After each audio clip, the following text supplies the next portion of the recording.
दोस्तों आज की खबरें। हमास और इजराइल के बीच जो सीजफायर की डील थी उस डील को हमास ने रिजेक्ट कर दिया। आइए जानते हैं हमास ने क्यों रिजेक्ट किया है। दोस्तों इस रिपोर्ट में तकरीबन 10 से 12 खबरें आपके सामने रखूंगा और सारी खबरें अलग अलग टॉपिक की हैं।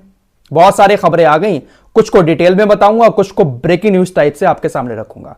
एक आध खबर ऊपर नीचे हो जाए तो माफ कर देना, कमेंट में आकर टोकना मत कि फराज भाई ये खबर आपने कम बताई। आप बस इतना कर लें, चैनल पर पहली बार आए सब्सक्राइब करके हमारे साथ जुड़ जाएं। पहली खबर हमास और इजराइल के बीच जो सीजफायर की डील चल रही थी उसको लेकर है और ये शायद आखिरी अपडेट मैं इस डील को लेकर दे रहा हूं क्योंकि अभी अभी कुछ देर पहले हमास ने इस डील को पूरी तरह से रिजेक्ट कर दिया है। हमास अब इस डील पर किसी तरह की कोई चर्चा अपने नेताओं से नहीं करेगा। हमास ने अब असली वजह बताई है कि आखिर हमास राजी क्यों नहीं हुआ।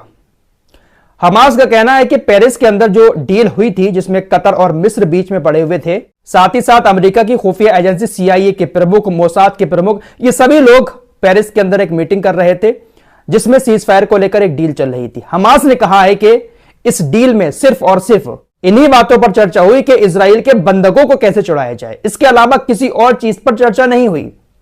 हमास का कहना है कि ना तो इस बात पर चर्चा हुई कि परमानेंट वाला सीज फायर होना चाहिए, ना तो इस बात पर चर्चा हुई कि गाजा के अंदर मानवीय सहायता पहुंचनी चाहिए, और ना ही इस बात पर चर्चा हुई कि फिलिस्तीन के जो लोग इजराइल की जेलों में बंद हैं उन लोगों को इजराइल रिहा करे। हमास का कहना है हम इस डील को इसलिए रिजेक्ट करते हैं क्योंकि इस डील में सिर्फ और सिर्फ जितने भी लोग शामिल थे, चाहे कतर हुआ, चाहे मिस्र हुआ, चाहे अमेरिका, चाहे इजराइल, उन सभी ने सिर्फ इजरायली बंधकों की बात की है, उनको रिहा करने की बात की है। बात बिल्कुल सही है। जब हमास की एक भी शर्त नहीं मानी जा रही है तो हमास सीज फायर के लिए राजी कैसे हो सकता है, जबकि कतर और मिस्र लगातार दबाव बना रहे हैं हमास के ऊपर कि इजराइल के साथ डील कर लो और बंधकों को छोड़ दो, लेकिन हमास की भी तो कोई माने। फिलहाल डील कैंसिल हो चुकी है।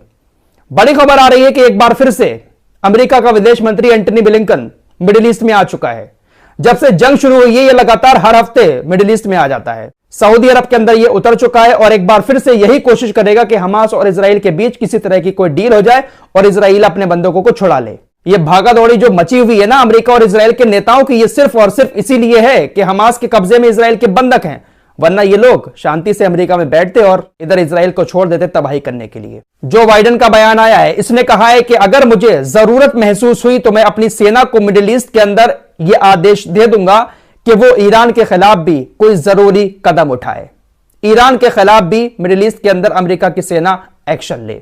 फिलहाल इराक के अंदर ईरान समर्थित जो संगठन है, अमेरिका ने जो हमले किए थे उन हमलों में उन संगठनों को जो नुकसान हुआ है उस नुकसान की पूर्ति करने के लिए कई सारे ट्रक इराक के अंदर पहुंच चुके हैं जिसमें हथियार, ड्रोन, रॉकेट और मिसाइलें शामिल हैं। अमेरिकी सीनेट में एक विधेयक पेश किया गया जिसके मुताबिक इजराइल और यूक्रेन को मदद देने की बात कही गई है। यूक्रेन को $60 अरब और इजराइल को $14 अरब अमेरिका दे सकता है। उधर तुर्की ने भी ऐलान कर दिया है कि वो मिस्र को ड्रोन बेचना शुरू कर रहा है। बहुत सारे ड्रोन तुर्की के अंदर बनाए जाते हैं और तुर्की अब मिस्र को ड्रोन देगा, लेकिन मिस्र ड्रोन ले ही क्यों रहा है जब उसका कुछ करना नहीं है। मिस्र की सेना तो पूरी तरह से अमेरिका और इजराइल के ऊपर निर्भर है। ईरान ने एक बार फिर से गाजा के लोगों के लिए तीसरी मदद की खेप भेजी है जिसमें बहुत सारा खाना, दवाइयां और जरूरत की सामान है, लेकिन क्या फायदा। ईरान या तमाम देश गाजा के लिए मदद तो भेज रहे हैं लेकिन मदद मिस्र के बॉर्डर पर खड़ी रहती है। मिस्र वाले इजरायली सेना की इजाजत का इंतजार करते हैं कि इजराइल की सरकार और इजराइल की सेना इजाजत दे तो ट्रकों को अंदर भेजा जाए। अभी 2-3 दिन पहले ही आपको बता चुका हूं कि तकरीबन 600 से ज्यादा ट्रक इजिप्ट के रफा क्रॉसिंग पर खड़े हुए हैं जिसमें खाना और दवाइयां हैं। बहुत दिन से खड़े हैं, खाना भी बेकार हो चुका है, दवाइयां भी बेकार हो चुकी हैं, तो ईरान ने ये जो खेप भेजी है ये भी वहीं पर खड़े खड़े बेकार हो जाएगी। पॉलिटिको की रिपोर्ट के अनुसार अमेरिकी राष्ट्रपति जो बाइडेन ने इजरायली प्रधानमंत्री बेंजामिन नेतन्याहू को बुरा आदमी कहा, लेकिन व्हाइट हाउस ने इस दावे को नकार दिया। व्हाइट हाउस ने कहा कि नहीं भैया, हमने ऐसा कुछ नहीं कहा है। लेकिन पॉलिटिको की रिपोर्ट कोई छोटी मोटी रिपोर्ट नहीं होती है। जो बाइडेन ने कहीं ना कहीं यह बात जरूर कही होगी कि नेतन्याहू बुरा आदमी है। रूस के राष्ट्रपति व्लादिमीर पुतिन बहुत जल्द तुर्की का दौरा करने वाले हैं। यूक्रेन और रशिया की जंग के बाद तुर्की पहला ऐसा नाटो का देश है जिसके दौरे पर रूस के राष्ट्रपति व्लादिमीर पुतिन जा रहे हैं। पिछले 2 सालों से रूस और यूक्रेन के बीच युद्ध चल रहा है, लेकिन अभी तक किसी भी नाटो देश के दौरे पर रूस के राष्ट्रपति इसलिए नहीं गए क्योंकि इंटरनेशनल क्रिमिनल कोर्ट ने रूस के राष्ट्रपति व्लादिमीर पुतिन के खिलाफ अरेस्ट वारंट निकाला हुआ है। तो रूस के राष्ट्रपति को डर था कि अगर मैं नाटो देशों में जाता हूं किसी यात्रा पर तो हो सकता है कि अमेरिका के कहने पर मुझे अरेस्ट कर लिया जाए। लेकिन फिलहाल पुतिन तुर्की जा रहे हैं, लेकिन इंटरनेशनल क्रिमिनल कोर्ट ने तुर्की को इस बात के लिए मजबूर नहीं किया है कि आप राष्ट्रपति व्लादिमीर पुतिन को हमारे हवाले करें या उसको पकड़वाने में हमारी मदद करें, इसलिए वो तुर्की दौरे पर जा रहे हैं। इंटरनेशनल क्रिमिनल कोर्ट ने रूस के राष्ट्रपति व्लादिमीर पुतिन के खिलाफ सिर्फ 7 दिन के अंदर अरेस्ट वारंट जारी कर दिया था, यह आरोप लगाते हुए कि रूस के राष्ट्रपति व्लादिमीर पुतिन ने यूक्रेन के अंदर नरसंहार किया है। यूक्रेन के अंदर तकरीबन 500 से 600 बच्चों की मौत हुई थी, जिसके बाद अरेस्ट वारंट जारी कर दिया गया और यहां फिलिस्तीन के अंदर तकरीबन 15,000 बच्चे मर चुके हैं, लेकिन सब संस्थाएं सोई हुई हैं। पाकिस्तान की भी एक खबर आपको बता देता हूं। पाकिस्तान के अंदर इसी महीने चुनाव होने वाला है और चुनाव से पहले लगातार एक के बाद एक हमले हुए जा रहे हैं। पश्चिमी पाकिस्तान में आज एक पुलिस स्टेशन पर खतरनाक हमला हुआ है और उस हमले में 10 पुलिस वालों की मौत हो गई है। इस हमले को उग्रवादी हमला बताया जा रहा है।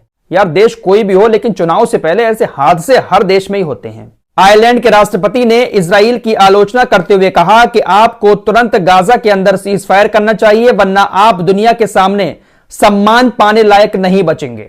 आयरलैंड के राष्ट्रपति ने तुरंत UNRWA की फंडिंग को रिलीज करने की भी अपील की। इजराइल को आयरलैंड के राष्ट्रपति की यह बात इतनी बुरी लग गई कि उसने अपनी उड़ानें ही आयरलैंड से रोक ली।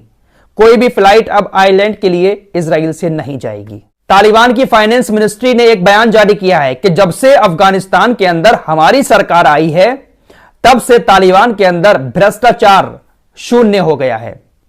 तालिबान के अंदर किसी तरह का कोई भी भ्रष्टाचार हमारी सरकार आने के बाद नहीं हुआ है। खबर आ रही है कि जॉर्डन और डच वायुसेना ने गाजा के अंदर 2 बड़े बड़े हेलीकॉप्टर के जरिए बॉक्स गिराए हैं और उन बॉक्सों में दवाइयां और कुछ खाना है। दोस्तों, इजराइल के एलियट का नाम तो आपने सुना ही होगा। अक्सर मैं अपनी वीडियो में कहता रहता हूं एलियट बंदरगाह पर हमला हुआ। जब से एलियट बंदरगाह पर इस्लामिक रेसिस्टेंस ने, हिजबुल्लाह ने और हुतीज ने हमले करना शुरू किए हैं, तब से वहां पर कोई जा ही नहीं रहा है। यह एक ऐसा इलाका है जो बहुत ज्यादा खूबसूरत है।